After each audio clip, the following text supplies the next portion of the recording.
చనిపోయినప్పుడు పెద్ద పెద్ద కుటుంబం కలిగిన వాళ్ళు కావచ్చు, ఎవరైనా సరే ఏం చేశారంటే, ఇప్పుడు భర్త చనిపోయిన స్త్రీ అలాగే అందంగా ఆకర్షణీయంగా ఎప్పుడు రెడీ అయినట్టు రెడీ అయితే, వేరే మగ వాళ్ళు ఎవరైతే ఉన్నారో వాళ్ళు వ్యామోహం కలుగుతుంది, ఎక్కువ అట్రాక్ట్ అవుతారు. వయసులో ఉంది కాబట్టి వీళ్ళు కూడా వయసులో ఉన్నారు, కుటుంబం పరువు నష్టం ఏమైనా జరుగుతుందేమో, బాధ్యతలు అనేవి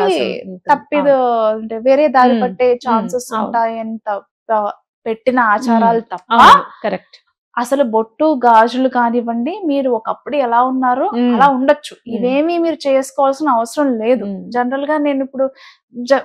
మన చుట్టాల్లోనూ ఎక్కడో చూస్తూ ఉంటాం కదా, అప్పుడు బాధ అనిపిస్తుంది, ఇవేం మధ్యలో రాలేదు కదా అన్నప్పుడు నన్ను చిన్నప్పుడు తిట్టేవాళ్ళు. నీకేం తెలుసు, నువ్వు చిన్నపిల్లవి, నేను మాటలు నువ్వెందుకు మాట్లాడుతున్నావు,